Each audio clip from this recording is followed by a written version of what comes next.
you saw that screenshot. 193, I believe 0.8.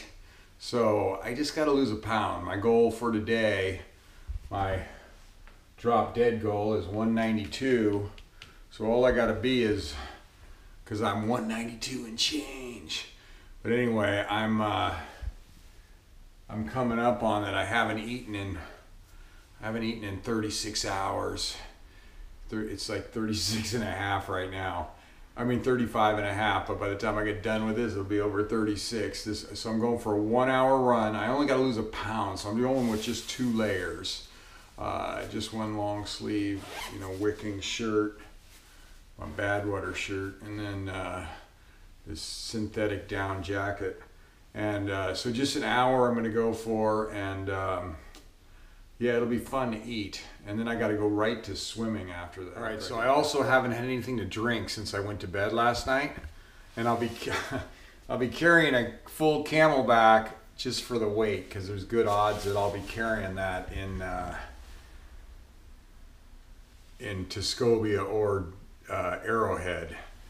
I'll be wearing a Camelback out there if it's not super, super cold, to where even with a heater, these things will freeze when it gets like below -25 or something. So halfway through my run walk, 1 hour run walk, run, 31 minutes in, and doing good. So did my first mile was a walk, and I was I think 15:30, which I'll take since I haven't eaten in 36 hours.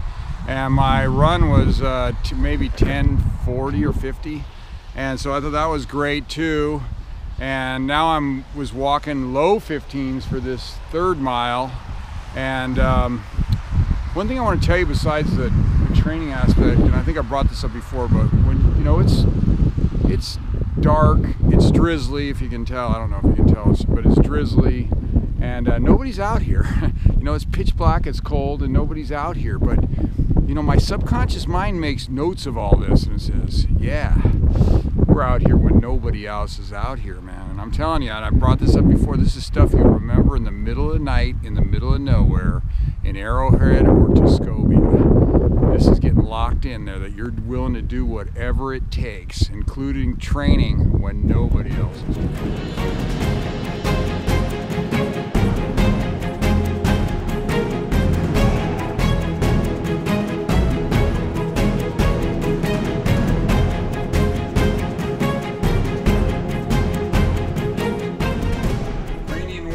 Some of this is sweat, because I got to get going to swimming. I don't have time to sweat anymore, so I'm going to go wait. I hope you saw that. That was a big deal. Goal 192, 191.4. That wasn't all rain on me. That was some sweat. I am so happy and grateful that I am the world's greatest extreme endurance athlete who motivates millions of people, makes millions of dollars. That I am the world's greatest extreme endurance athlete who motivates millions of people, makes millions of dollars a year. I am so happy and grateful that I am the world's greatest extreme endurance athlete who motivates millions of people, makes millions of dollars a year. You can see I just keep putting that in my head, man, especially when I feel good after finishing a 12-hour fast, 4 big workouts on a fast, and makes me feel pretty good about myself. So it's real easy to do my affirmations. I can put a little zip into it, even though I still haven't eaten anything. I just had that little cup of coffee there. I was gonna grab some bars and I didn't even grab any anyway. I got one of these little light coffees. I guess I'll hell, I'm in the groove. I'll just make it through swimming, and then I'll eat a big breakfast. Weigh-ins, that's a big deal to me. I've been going at it hard for 10 weeks, super disciplined, 1,800 calories on the days. I've had 8 fast days. I believe that was 8 yesterday. And to make my goal, no matter what diet, and in 10 weeks, I made 10 of those no matter what goals. I think about 4 or 5 times I've had to run like I just did this morning with multiple layers on to sweat it off. But it makes you feel, you know, you get this feeling like you feel proud about yourself because you're willing to do whatever it takes to make these goals. You're just going to do whatever it takes. It just makes you feel good about yourself. I say it over again. People don't like, you know, nobody wants to have discipline. Nobody wants to get up at 4 in the morning or 4:30, whatever. I just got up and did my run in the rain.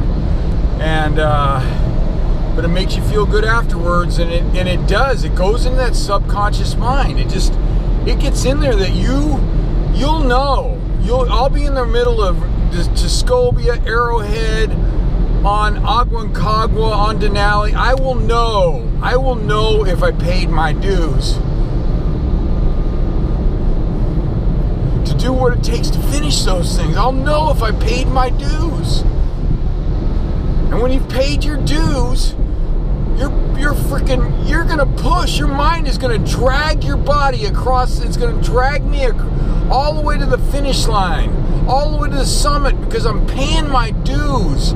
And I know it way down. I know it all the way, my subconscious mind into my soul. My soul knows that I'm paying my dues.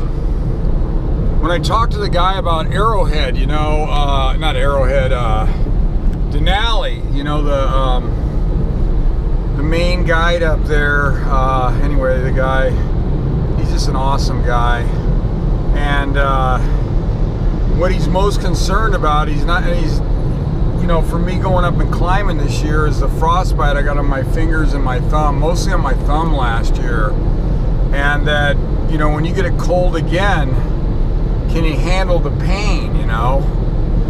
And if there is going to be pain, and I was telling him, I go, you know, I've been out in 40s, and I forgot to tell him I was up on Whitney twice in the 30s up there, and my thumb feels no colder than the rest of my hands when I was up there, and I think I just had some real thin gloves on too when I was up there in that double Badwater. And like I'm out there today, you know, just no gloves, no nothing. Remember I willed that fire not to come over the hill? I'm willing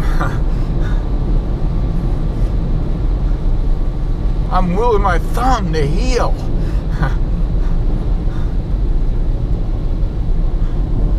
And if it ain't healed all the way, little pain won't stop. All I was trying to get in me, because I'm running late for swimming, is one of those little Starbucks light drinks. So it's like 40 calories. But it's the funniest thing. Once you get on this roll with your mind, you know, you just got this, I don't know, it's like a superhuman thing going. And I just know I'll just buzz right through swimming right now. And I just feel it, man. I feel really just got out of swimming.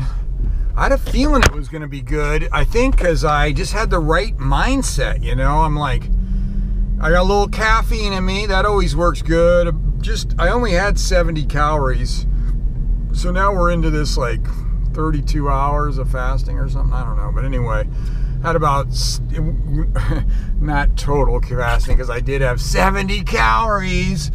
But I just knew I was in the right mindset, and I just, like, you know, and I'm getting used to doing these regularly, these master swims, you know, 2 a week, and you get in that habit, and you just, I don't know, it's just once you're in the habit, things just go easier. They just do. You're not fighting it. You know what you got to do. You know you can handle it.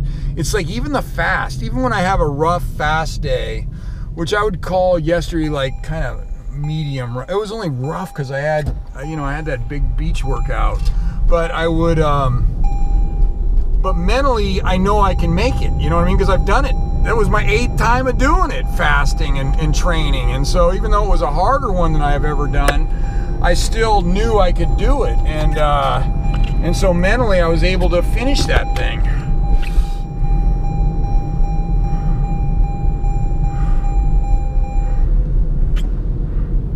But now, it's time to start the binge day. I gotta ease into it. Remember that one about 3 or 4 weeks ago, I started out with like 4 or 5 of those donuts, not maybe 4, and they were cream filled and jelly filled, and oh man, I never recovered after that. That day was downhill fast after that.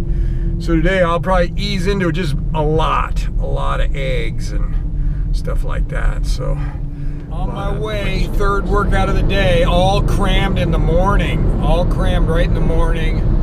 And it's a binge day, and I haven't really binged that bad. At least I just ate a little more than I normally do, but not a bunch of crap. I think I'll wait till after weightlifting. Finishing off my binge day. I like pizza on my binge days too.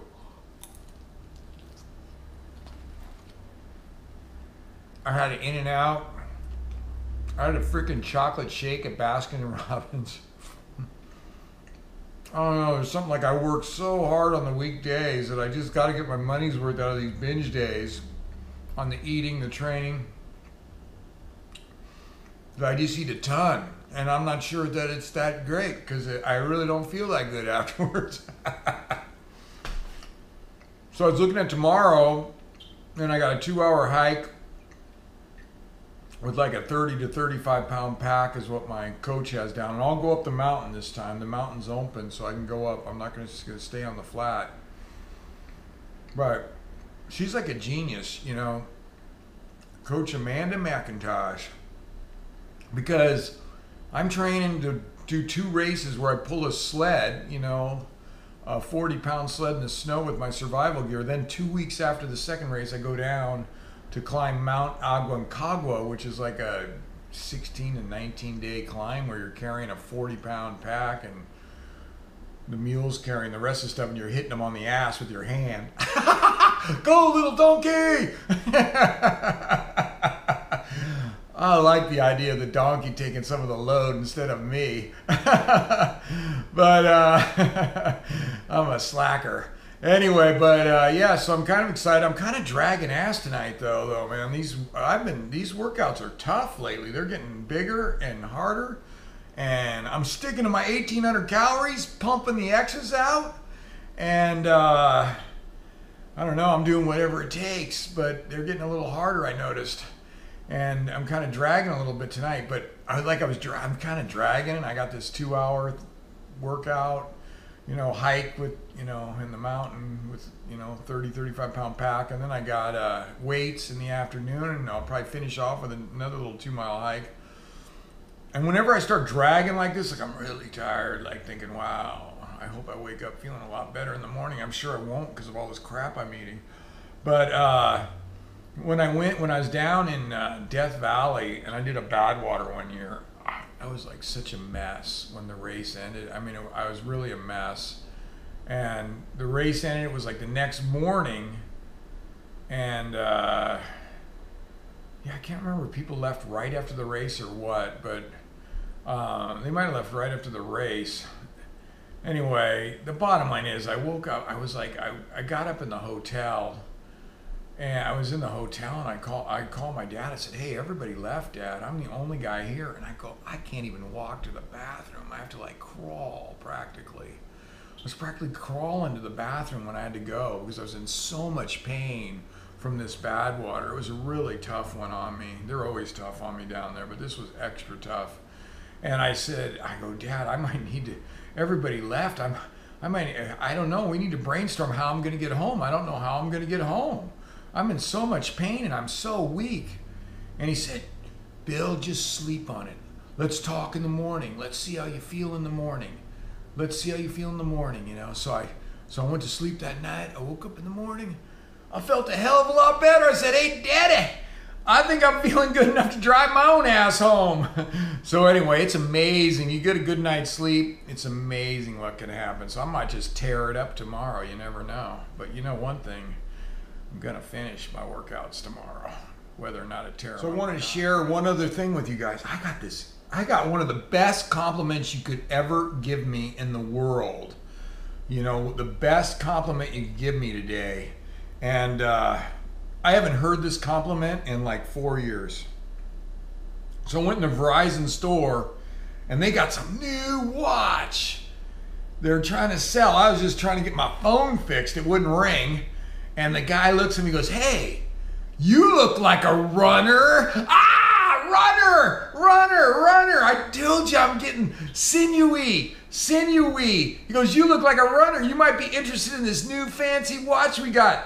I go, I ain't interested in that, but just tell me again that I look like a runner. At 237 pounds, nobody said I look like a runner. I think I looked more like a middle linebacker. I think I could have laid the wood on somebody, but nobody said I looked like a runner. But I was like, yeah, dude, I am getting pretty sinewy. I'm feeling it. I got the run going, man. I said, you just made my day. I'm going to run right out of here. Long binge day for me and Furley. So we're turning in early, like I'm talking like before 8 o'clock. Another long binge day. But you know what?